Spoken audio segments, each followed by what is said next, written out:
Collective and ScaleUp Malaysia. And I heard earlier on from Keto Care, there was a shout out to ScaleUp Malaysia. So well done on that as well in supporting the startup community in Malaysia. So Dr. Siva, over to you.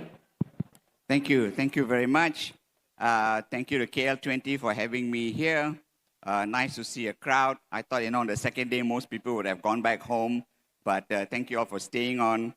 So I am a co-founder and senior partner of ScaleUp Malaysia Accelerator. Thank you very much to Nadira for the shout out just now. They are one of our portfolio companies. I am also chairman of the Soonicorn Collective, which is a group of companies that are building the companies of the future. I will share a little bit about that in a while.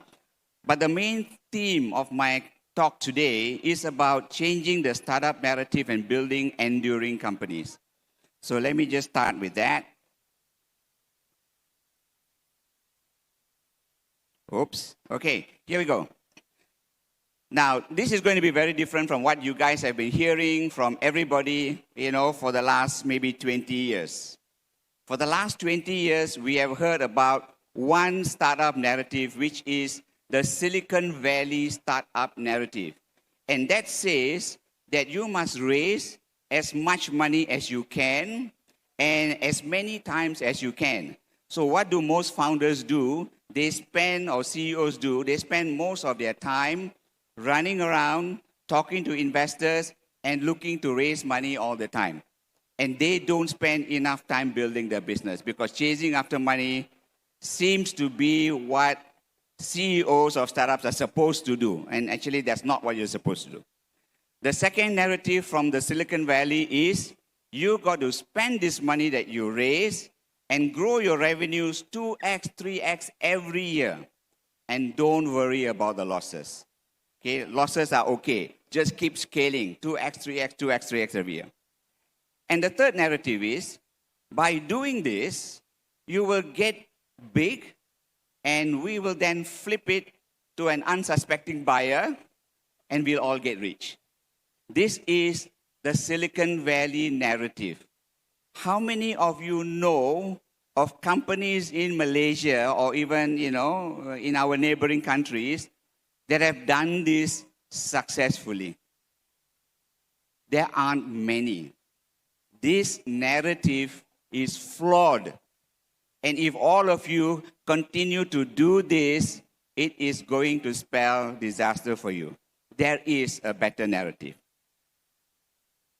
Now, let me talk to you about why this actually works in the US. Now, in the US, there are many companies with very strong balance sheets and very high profits. There are companies in the US that have tens of billions of US dollars, hundreds of billions of US dollars, or even a couple of trillion US dollars on their balance sheet that they can use to acquire companies. And they can also absorb very high losses. But in Asia, that's not the case. There are not many companies in Asia that have such big balance sheets or make that kind of profits that can absorb all of these losses. Now, if a company has raised, let's say, 250 million US dollars and spent all of these to get very high revenues, but have losses of 250 million US dollars, how many companies in Asia can buy this company and absorb these losses? 250 million, that's more than R1 billion in losses. Nobody can. And that's the reason why in this region, very few acquisitions happen. Because if you believe in this narrative and have all of these losses, yeah, you have revenues, but you have significant losses, no company can acquire you because they just can't absorb these losses. So what happens to all of the companies? After 10 years, they suddenly discover there's no one to buy them. Actually, this is also not good for investors. It's not good for VCs either. But we still follow this narrative. We still keep doing the same thing over and over again. And that's a terrible thing to do. If you look at the US, this is an interesting chart. If you look at the US, significant M&A activity only happened in 6 quarters between 2016 and 2023. Every other quarter, there is actually very little M&A activity even in the US. We believe in what the media tells us. We believe in the narrative that the US Americans tell us that, wow, everybody's getting acquired. No, they are not. Only when times are really good, and that was like only in those 2 years, were acquisitions actually happening. Every other time, there were very few acquisitions, and this is the US. If you look at the same chart in Malaysia and Southeast Asia, even that bottom number there doesn't happen in this part of the world. Okay, so don't believe in this narrative. This actually doesn't work. And you would not believe this, but according to the Harvard Business Review, 70 to 90% of M&As in the US actually fail. That means almost 9 out of 10 acquisitions in the US actually fail. So the thing about trying to flip the business to an unsuspecting buyer, guess what? There are no unsuspecting buyers. Everybody kind of realizes it. In this part of the world, most of those guys know that M&As most of the time fail. That's why you don't see many acquisitions happening in this part of the world. So this narrative actually doesn't really work. What is the truth in Asia? One, it is really tough to raise money in Asia. How many of you have been trying to raise money and struggling to raise money? A lot of you. I know. I've got 51 investments, 16 of my own, and 35 via ScaleUp Accelerator. And I can tell you, all of them struggle. Yes, quite a few have raised, but they also struggle to raise. So it is tough to raise, and there is a high chance that before you raise and before you can flip, the tap will close. The last couple of years were the hardest years ever to raise money. It's still hard today. Okay, so if that happens, what next? Losses. If you can't raise cash, if you have no cash in the bank, what happen to you? You're bankrupt, you're dead. So many companies struggle. They have to let people go. Guess what? In the last couple of years, even many of the companies that successfully raised funds, and some of them raised, tens of millions of US dollars, hundreds of millions of US dollars. What have they all been doing? They've all been cutting staff. They've been letting people go. 30%, 40%, 50%. Why? Because the narrative of raising the next round and raising the next round died. They couldn't raise for 2 years. So they just have to let people go. And they struggle with losses. And in Asia, hardly anyone buys. I tell you what, guys, if you think you can sell your company to buyers in Asia, some corporate that's going to buy you, rarely actually happens. It is really an exception and not the norm. I cannot tell you even 10 large corporates in Malaysia that have acquired startups in the last 5 to 10 years. I cannot even count 10. And I have been in this ecosystem for 25 years. I can tell you that's not going to happen. Okay.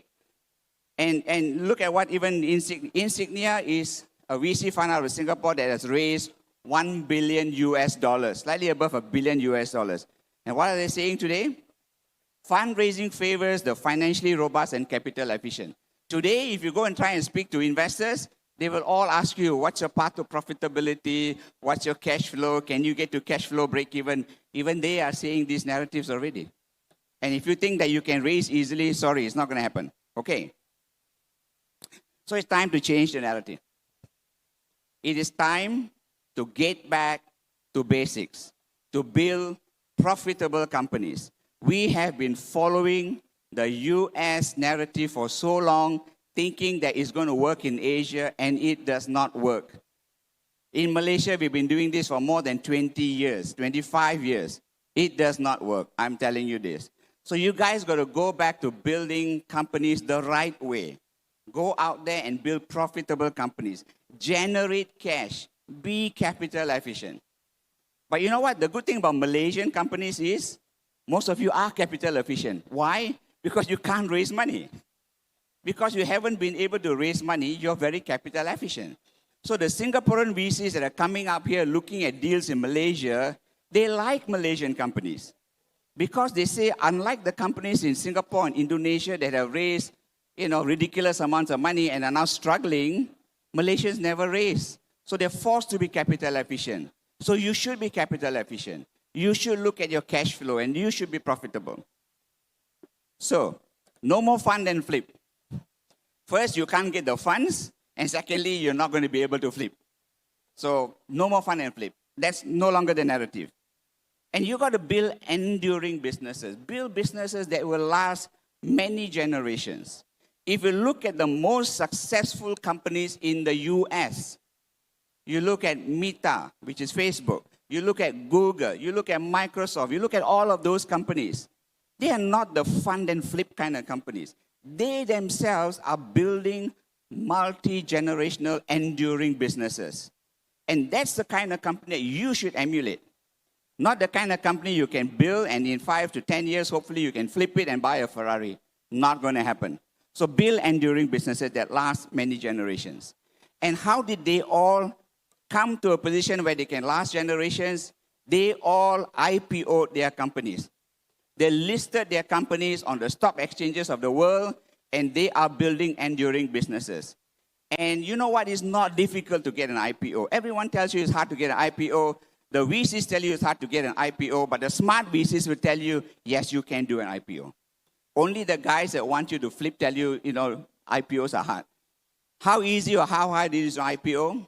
If you can be a company that makes 10 million ringgit in profit, you are guaranteed an IPO. Every investment banker in town will take you and you can list on Bursa Malaysia at the very least. Okay, so the message from me is you have to rethink this narrative and you have to build enduring businesses. I want to do a quick introduction to the Soonicorn Collective. So what is the Soonicorn Collective? We have a mission to bring the best startup founders together so that they can work with each other and build better, stronger companies. The criteria to join the collective is you have to be a CEO or C-level founder. It's only for tech companies. You have to generate at least 8 million ringgit in profit. 8 million ringgit in revenue, not profit, in revenue. Or you have at least raised 2 million ringgit in funding. If you can do that, you can be part of the collective. Because this collective is for more mature companies. There's a lot of help for young startup companies. There is very little for late-stage companies. And this is the place where you can find that. We have two objectives. The first is leadership. We want you all to be the best leaders you can be so that you can build great companies. And secondly, the different thing about this collective is it's about giving back to everyone else. The collective is not there just to build something for themselves or build their leadership skills or knowledge or anything. No, they are here to give back, to help build this ecosystem so that every single one of you can benefit from a better ecosystem. That's the collective. These are the current collective members. Many of them are here. My co-chairman for the collective is Ram. Ram, can you please stand up and put up your hands? That's Ram from Asia Mobility. He's co-chairman of the collective. So these are the current members of the collective, and we are looking to raise this number. These are some interesting statistics. The collective in numbers, out of the 20 companies that we have, sales last year was 217 million. This year, the sales of this collective is going to be 766 million, which is what they have projected. They have raised 156 million in funding. They have projected export sales of 290 million, and they have 1,260 people in their headcount. So these are some of the best companies you will find in this country. Come and join them, be part of them. What do? We do many things. One of them is we invite some of the best speakers around to come and speak to them. We invite unicorn founders from Zendit, from Property Guru, to come and speak to them about how they build unicorns so they can learn about how to build a unicorn. We bring in some of the best investors, Gobi, Kazana, Vertex, Penjana, to come and speak to them about all of these issues about fundraising and things like that. And we bring experts in to talk about human resource and building culture and things like that. You learn a lot as well when you do this. So these are some of the activities. I won't go through all of them. We have sessions where they get together in small groups where they become like advisors to each other, 4 to 5 CEOs advising each other, helping them solve problems. We have larger sessions as well, and we have policy advocacy sessions as well. I just want to share a little bit about nation building. For us, nation building actually makes a big difference in the Soonicorn Collective. A rising tide will raise all the ships, and that's what we are looking at doing. We want to improve the ecosystem for everyone. We have made policy recommendations for budget 2024, 2 of which were accepted. We just had a meeting with the Deputy Minister of International Trade, and we have put up a few recommendations to him as well. If that is accepted, we have quite a few recommendations. We are working with them now. If even half of that is accepted, it's going to make it easier for you to do exports in this country. And finally, a single person can make a difference in this world. Imagine a collective of a big bunch of these kind of people. You can multiply that change. You can make a real difference in this world. So come and join us, soonicorncollective.com. And you got to be the change. If you want to make a difference like us, we want to make sure the ecosystem is better for everybody. We are getting together to do that. Come and join us if you want. That's my last slide, and thank you very much. Thank you very much, Dr. Siva, for sharing that with us. We wish we could take a few questions, but unfortunately, we are pressed with time. But Dr. Siva will be off stage. If you'd like to approach him, or perhaps, as is mentioned, do join them at Soonicorn.